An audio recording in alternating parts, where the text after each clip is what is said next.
UP के जनपद गाजीपुर में बीजेपी कार्यकर्ता की मौत के बाद अखिलेश यादव ने ये कहा है कि अब यूपी पुलिस का शिकार सत्ताधारी दल के लोग भी होने लगे हैं। दरअसल जानकारी के मुताबिक जनपद गाजीपुर में बिजली के खंभे को लेकर दो पक्षों में विवाद हुआ, जिसके बाद कई किसान थाने के बाहर धरना दे रहे थे। किसानों का आरोप है कि रात में बिजली बंद करके सभी को दौड़ा कर पीटा गया। आरोप है कि इसी पिटाई की वजह से बीजेपी कार्यकर्ता सियाराम की मौत हो गई। इसी मामले में अखिलेश यादव ने कहा है कि ऐसी हर मौत के लिए पुलिस की निंदा करनी चाहिए। अखिलेश ने ये भी कहा है कि आपसी अंदरूनी लड़ाई का खामियाजा आम लोग क्यों भुगते। फिलहाल इस मामले की जांच के आदेश भी दे दिए गए हैं। यही नहीं, घटना का वीडियो सोशल मीडिया पर वायरल हुआ, जिसके बाद प्राथमिक जांच के आधार पर 11 पुलिसकर्मियों के खिलाफ कार्रवाई की गई है। कैमरा पर्सन मिंटू सिंह के साथ अशोक तिवारी, लखनऊ, न्यूज़ 24। रायबरेली से सांसद और लोकसभा में नेता प्रतिपक्ष राहुल गांधी और योगी सरकार के मंत्री दिनेश प्रताप सिंह के बीच रायबरेली में विकास कार्यों को लेकर तीखी झड़प हो गई। रायबरेली में कल दिशा कमेटी की बैठक चल रही थी और उस बैठक के बीच में योगी सरकार के मंत्री दिनेश प्रताप सिंह और राहुल गांधी भी अगल बगल बैठे हुए थे। अचानक दोनों में तेज और गर्म बहस शुरू हो गई। बताया गया है कि एक सड़क के निर्माण को लेकर दोनों के बीच ये तीखी बहस हुई। राहुल गांधी ने बैठक में कहा कि वो दिशा कमेटी के अध्यक्ष है, इसलिए उनसे पूछकर ही चर्चा होनी चाहिए। इस पर मंत्री दिनेश प्रताप सिंह ने पलटवार करते हुए कहा कि जब लोकसभा में आप अध्यक्ष का कहना नहीं मानते तो यहाँ भी मैं आपकी बात मानने के लिए बाध्य नहीं हूँ। इस बयान को लेकर बैठक में तनाव और बढ़ गया। बाद में मंत्री दिनेश प्रताप सिंह ने अपनी फेसबुक वॉल पर भी लिखा कि जब राहुल गांधी लोकसभा में लोकसभा अध्यक्ष की बात नहीं मानते तो दिशा कमेटी के अध्यक्ष राहुल गांधी की बात मैं क्यों मानूं। दरअसल दिनेश प्रताप सिंह राहुल गांधी को उनके रायबरेली दौरे के बीच में लगातार घेरने की कोशिश करते रहे और दिशा कमेटी की बैठक में ये तनाव और बढ़ गया। मानस श्रीवास्तव, लखनऊ, न्यूज़ 24।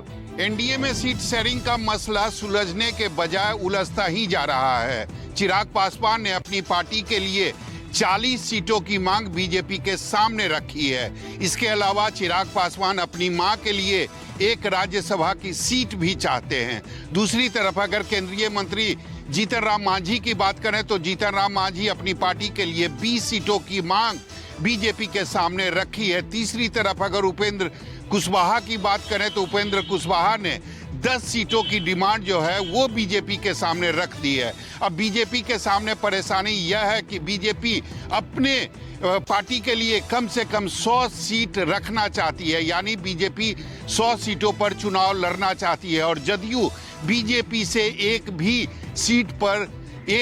कम सीट पर चुनाव नहीं लड़ना चाहती है। निश्चित तौर पर एनडीए में सीट शेयरिंग का जो मसला है यह और भी ज्यादा कॉम्प्लिकेटेड होता जा रहा है।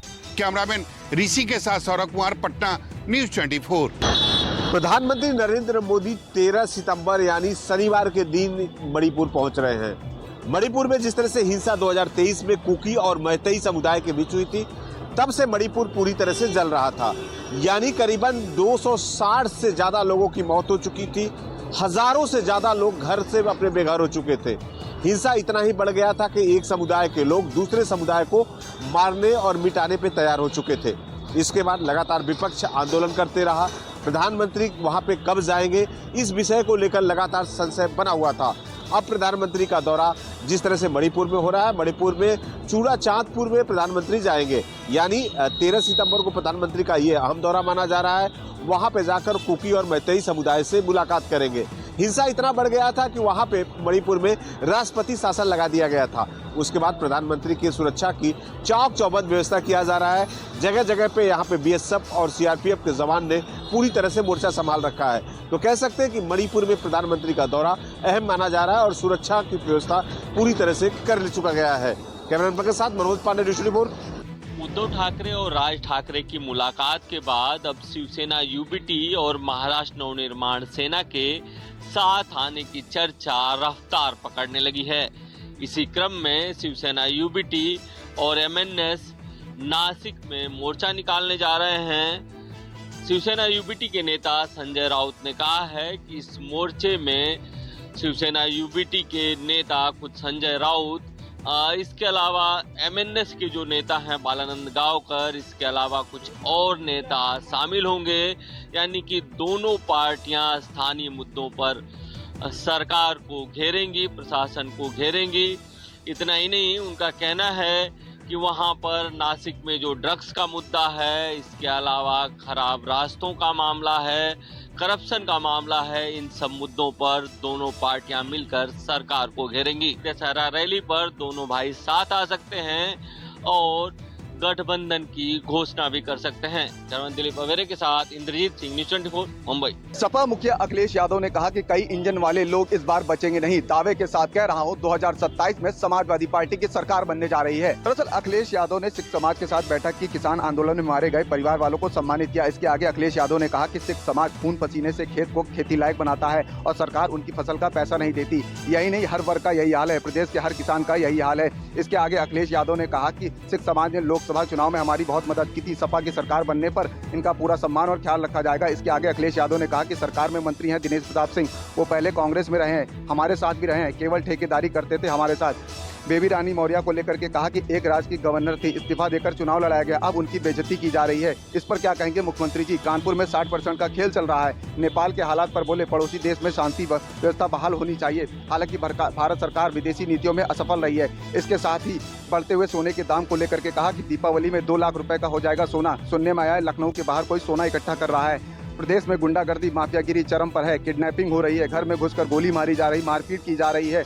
उत्तर प्रदेश में कानून व्यवस्था एकदम ध्वस्त हो चुकी है। वहीं इसके आगे अखिलेश यादव ने कहा कि इस सरकार में समाजवादी पार्टी के लोगों पर जो मुकदमे दर्ज किए गए हैं, सपा की सरकार बनने पर वो मुकदमे वापस लिए जाएंगे। कैमरा पर्सन रमेश साहू के साथ मनोज पांडे, लखनऊ, न्यूज़ 24।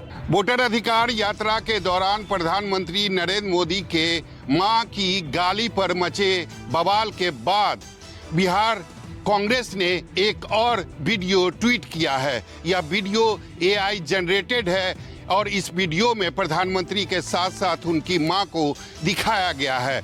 इस वीडियो के सामने आने के बाद बीजेपी के नेता हमलावर हो चुके हैं और वो कह रहे हैं कि लगता है कांग्रेस के नेताओं को मां का सम्मान करना नहीं आता है। बीजेपी के नेता यहां तक कह रहे हैं कि मुझे लगता है कि कांग्रेस के जो नेता हैं उनकी मां नकली है और इसीलिए वो मां का सम्मान नहीं जानते हैं। दूसरी तरफ अगर आरजेडी की बात करें तो आरजेडी कह रही है कि इस पूरे मामले पर बीजेपी जो है वो इमोशनल कार्ड खेल रही है। वहीं कांग्रेस के नेता सफाई देते हुए ये कह रहे हैं कि यह वीडियो बिल्कुल सही है क्योंकि प्रधानमंत्री नरेंद्र मोदी अपनी मां के नाम पर राजनीति कर रहे हैं और वही इस वीडियो में दिखाया गया है। कैमरामैन इसी के साथ सौरभ कुमार, पटना, न्यूज़ 24। पिछले कुछ वक्त से अजमेर की पहचान बन चुके स्मार्ट वंडर को अब यहां पर गिराए जाने का काम शुरू हो गया। अजमेर विकास प्राधिकरण ने आज बुलडोजर की सहायता से स्मार्ट वंडर के सभी प्रतीक चिन्हों को गिराने का काम शुरू कर दिया। दरअसल आरोप है कि अधिकारियों ने गलत तरीके से वेटलैंड पर इसे बना दिया था और पर्यावरण से जुड़े तमाम नियम कायदों को भी उन्होंने ताक पर रख दिया था। मामला सुप्रीम कोर्ट पहुंचा और सुप्रीम कोर्ट ने इसे पूरी तरह अवैध बताते हुए स्मार्ट वंडर को गिराने का निर्देश भी जारी किया था। स्मार्ट सिटी के नाम पर करीब 12 करोड़ रुपए की लागत से इस 7 वंडर को यहां पर बनाया गया है, जिसमें विश्व के तमाम अजूबों की प्रतिकृति यहां पर लगाई गई है। हर रोज यहां पर अन्ना सागर के किनारे बने इस स्मार्ट वंडर को देखने लोग आते थे, लेकिन जिस तरह से इसका विवादों से नाता जुड़ा, अब इस पे इसे ढाया जा रहा है और सुप्रीम कोर्ट के आदेश के बाद अब यह भी तय हो गया है कि पर्यावरण के नियम कायदों की अनदेखी करते हुए कोई भी निर्माण कार्य को मंजूर नहीं किया जाएगा। श्रीवत्सन, जयपुर, न्यूज़ 24। मुंबई से सटे थाने, कल्याण और डोंबिवली इलाके में अवैध इमारतों पर कार्रवाई करने गई प्रशासनिक टीम को लोगों का विरोध प्रदर्शन झेलना पड़ा। खास करके महिलाएं प्रशासनिक टीम के आगे और बुलडोजर के आगे आ गई और आत्महत्या करने की धमकी देने लगी। ठाणे जिले के मुमरा में अवैध निर्माण पर कार्रवाई को रोकने के लिए मुस्लिम मोहल्ले में महिलाएं जुट गई। म्युनिसिपल कॉर्पोरेशन के अधिकारियों को अंदर जाने से रोका गया। महिलाओं के हाथों में पेट्रोल की बोतल थी। पहले भी इस तरह से महिला इकट्ठा हो गई थी और तोड़क कार्रवाई को टाल दी गई थी। हालांकि शुक्रवार के दिन लोगों के विरोध के बाद सिर्फ ऊपरी निर्माणाधीन फ्लोर को तोड़ा गया। वहीं डोंबिवली में कुछ इसी तरीके की तस्वीर देखने मिली। कल्याण डोंबिवली में 65 इमारतों को अवैध घोषित किया गया है।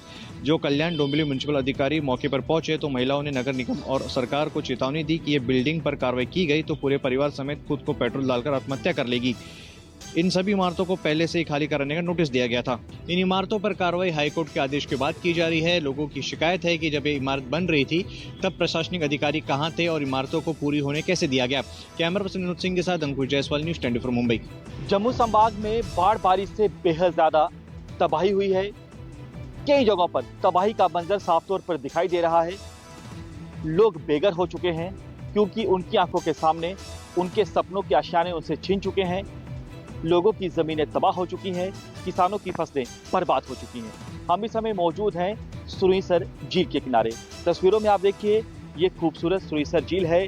यहाँ पर देश विदेश से जो पर्यटक हैं वो इस झील की खूबसूरती को निहारने आते हैं, लेकिन यहाँ पर पूरी तरह से सन्नाटा पसरा हुआ है क्योंकि जो रोड कनेक्टिविटी है वो बंद हुई थी। हालांकि अब जो है युद्धस्तर पर काम किया गया, रोड कनेक्टिविटी को बहाल किया गया, लेकिन आप देखिए कि झील के किनारे रास्ते को आप देखिए कि रास्ता जो है वो धंस गया है। अभी भी रास्ता धंस रहा है। किनारे आप मलबा देखिए, ये पहाड़ों से आया हुआ मलबा है जो रास्ते के बीचों बीच है और यही मंजर जो है जगह जगह पर दिखाई दे रहा है।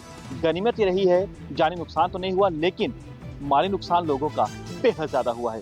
कैमरामैन तिलक के साथ पंकज शर्मा, न्यूज़ 24 सुरईसर। ट्रेनों में बिना टिकट के यात्रा करने वालों में मुंबई कर सबसे आगे हैं। इतना ही नहीं, मुंबई की लाइफलाइन कहे जाने वाली लोकल ट्रेन हो या फिर एक्सप्रेस ट्रेन, इन ट्रेनों में बिना टिकट के यात्रा कर मुंबई कर जमकर जुर्माना भी भर रहे हैं। मध्य रेलवे ने बगैर टिकट यात्रा करने वालों का आंकड़ा जारी किया है, जिसमें मुंबई डिवीजन सबसे आगे है। यह आंकड़ा पिछले साल अप्रैल से लेकर अगस्त 2025 तक का है। मध्य रेलवे ने साल 2025-26 वर्ष अप्रैल से अगस्त 2025 के आंकड़े जारी किए हैं। इस दौरान मध्य रेलवे की टीमों ने बिना टिकट अनुचित या अमान्य यात्रा कर रहे 17.19 लाख यात्रियों को पकड़ा है और 100 करोड़ से ज़्यादा का रिकॉर्ड जुर्माना वसूल किया है। रेलवे जो है आराम और बेहतर यात्रा के लिए लगातार अपने जोन में जो है बिना टिकट के यात्रा करने वाले यात्रियों पर अंकुश लगाने का प्रयास कर रही है। कैमरामैन अंचल सिंह के साथ राहुल पांडे, न्यूज़ 24 मुंबई। गुजरात में शेरों की मौत का चौंकाने वाला आंकड़ा आया सामने। पिछले 2 सालों में 307 शेरों की मौत, सबसे ज्यादा बीमारी से हुई मौत। राज्य में कुल 307 में से 268 शेरों की मौत प्राकृतिक कारणों से हुई, जबकि 39 शेरों की मौत दुर्घटनाओं में दर्ज की गई है। विधानसभा में दी गई जानकारी के मुताबिक साल 2022 में 55 शेर और 62 शावक, साल 2023 में 58 शेर और 64 शावक मौत का शिकार हुए। 2022 में 7 शेर और 6 शावक तथा 2023 में 14 शेर और 2 शावक दुर्घटनाओं में मारे गए। प्राकृतिक मौतों में बीमारियां, आपसी झगड़े और प्राकृतिक आपदाएं मुख्य वजह रहीं। शेरों के अलावा गुजरात के जंगलों में तेंदुओं की भी बड़ी संख्या में मौत हो रही है। पिछले 2 साल में कुल 456 तेंदुओं की मौत हुई।